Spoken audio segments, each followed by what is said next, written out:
اعوذ باللہ من الشیطان اللعین الرجیم بسم اللہ الرحمن الرحیم وبہ نستعین وہو خیر ناصر و معین۔ امام محمد تقی علیہ السلام، جن کو جواد الائمہ بھی کہا جاتا ہے، ان کی شہادت کی مناسبت سے آپ تمام ناظرین اور سامعین کی خدمت میں تعزیت پیش کرتا ہوں۔ ہمارے یہ نویں امام علیہ السلام چند خصوصیات کے حامل ہیں۔ ایک خصوصیت آپ کی یہ ہے کہ آپ سب سے جوان امام ہیں جو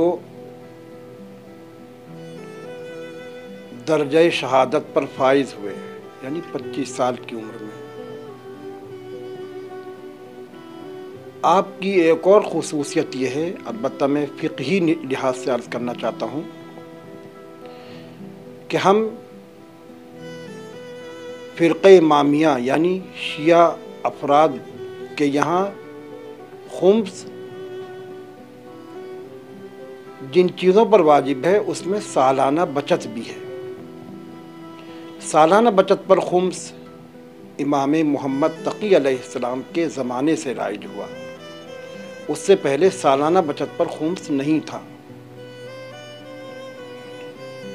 ایک چھوٹا سا میں نقطہ عرض کرتا چلوں کہ سوال ہو سکتا ہے کہ جب سالانہ بچت پر خمس امام محمد تقی علیہ السلام کے زمانے سے رائج ہوا ہے تو اس سے پہلے رائج کیوں نہیں تھا؟ تو اس کا جواب آج کل کی سائنس کی دنیا کے لحاظ سے یہ دیا جا سکتا ہے، جوانوں اور نوجوانوں کے سمجھنے کے لیے، کہ اس کا ابھی تک وقت ہی نہیں آیا تھا، یعنی سالانہ بچت پر خمس واجب ہو اس کا ابھی وقت نہیں ذکر ہوا تھا، لہذا خمس اس پر واجب آپ کے زمانے سے پہلے نہیں تھا۔ ہمارے امام کی ایک خصوصیت یہ ہے کہ آپ ایسے امام ہیں، البتہ تمام امام اس طرح ہیں، لیکن آپ کو اپنی جد ماجدہ جناب فاطمہ سلام اللہ علیہا سے بے حد الفت تھی، اور اسی بنا پر جب آپ کے سامنے ذکر کیا جاتا تھا آپ کی جد ماجدہ کے مصائب کو، یا آپ یاد کیا کرتے تھے، تو آپ زمین پر پیر پٹک کر اپنے غم و اندوہ کا اظہار کیا کرتے تھے، یعنی اس بے حد الفت اور محبت کی بنا پر آپ میں مصائب سننے کی تاب نہیں تھی اپنے جد ماجدہ کی۔ ہمارے یہ نویں امام علیہ السلام، ان کی جہاں بہت ساری خصوصیات ہیں، ان میں سے ایک خصوصیت یہ ہے کہ حرز امام جواد علیہ السلام آپ ہی کی طرف منسوب ہے، جس کے سلسلے میں اس وقت کی آخری بات کے عنوان سے مختصر طور پر جو میں نے سنا ہے اس کا قصہ یہ ہے کہ ایک مرتبہ امام جواد علیہ السلام کی زوجہ ام فضل، جو کہ مامون کی بیٹی تھی، ام فضل کے پاس ایک خاتون آتی ہے اور کہتی ہے کہ یہ ام فضل پوچھتی ہے کہ تم کون ہو؟ کہا میں تمہارے شوہر کی زوجہ ہوں۔ تو یہ پوچھتی ہیں ام فضل کہ تمہارا نام کیا ہے؟ تو وہ کہتی ہیں میرا نام حکیمہ ہے۔ کہا میں نے تو آج تک تم کو دیکھا نہیں۔ بہرحال کہا کہ تم نے دیکھا ہو یا نہ دیکھا ہو، میں تمہاری سوتن ہوں یا سوکن ہوں۔ بہرحال جب یہ سنتی ہے ام فضل تو جس طرح ایک حس ہوتی ہے خواتین میں، یہ بیدار ہوتی ہے اور حسد کی آگ بھڑک جاتی ہے کہ میرے شوہر کے ساتھ دوسری خاتون کا تصور کیا، تو وہ آتی ہے اور آنے کے بعد اپنے بابا یعنی مامون عباسی سے اس کہانی کا ذکر کرتی ہے۔ مامون عباسی کو کافی غصہ آتا ہے، اور اس وقت مامون عباسی نشے میں چور تھا۔ اس نے اپنے خادم کا نام یاسر تھا، یاسر کو حکم دیا کہ فوراً چلو میرے ساتھ امام تقی علیہ السلام کے گھر اور ان کا کام تمام کر دو۔ نشے کے عالم میں مامون عباسی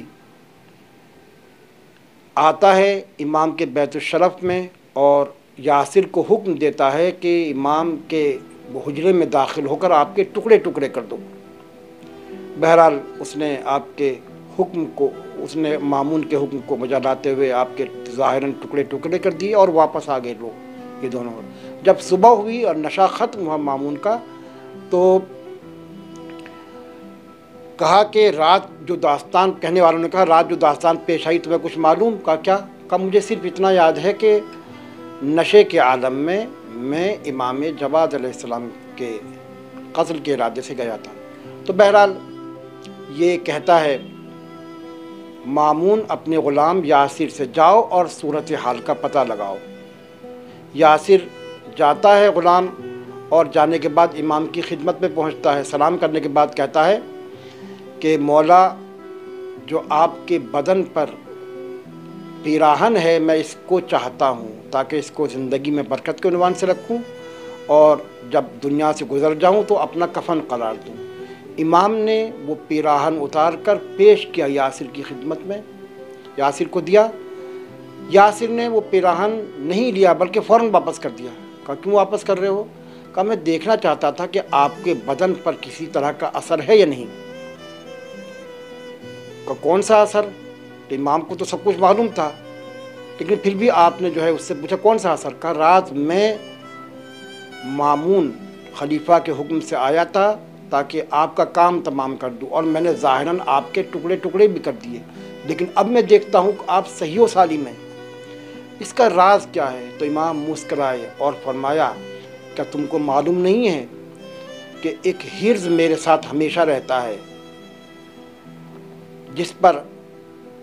جس کی وجہ سے خدا میری حفاظت کرتا ہے، اور وہ حرز میرے ساتھ ہے بھی جس کی بنا پر رات تم نے بظاہر میرے ٹکڑے ٹکڑے کر دیے، لیکن اس حرز کے اثر سے میرے اوپر کوئی اثر نہیں ہوا۔ پھر نقل کے مطابق مولا نے اس یاسر کو وہ حرز عطا فرمایا، اور یہ یاسر غلام بعد میں رومیوں سے جنگ کرنے کے لیے گیا، وہاں بھی بظاہر اس پر حملے ہوئے، تلواریں چلی، لیکن یہ محفوظ رہا۔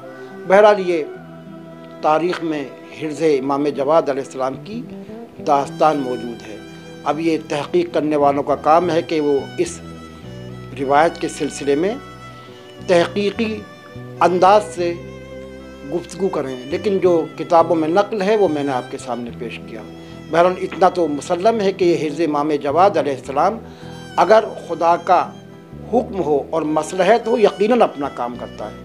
خدا سے دعا ہے کہ وہ توفیق دے کہ ہم امام محمد تقی علیہ السلام کے صدقے میں دنیا اور آخرت میں ہر طرح کی بلا اور مصیبت سے محفوظ رہ سکیں۔ والسلام علیکم ورحمۃ اللہ وبرکاتہ۔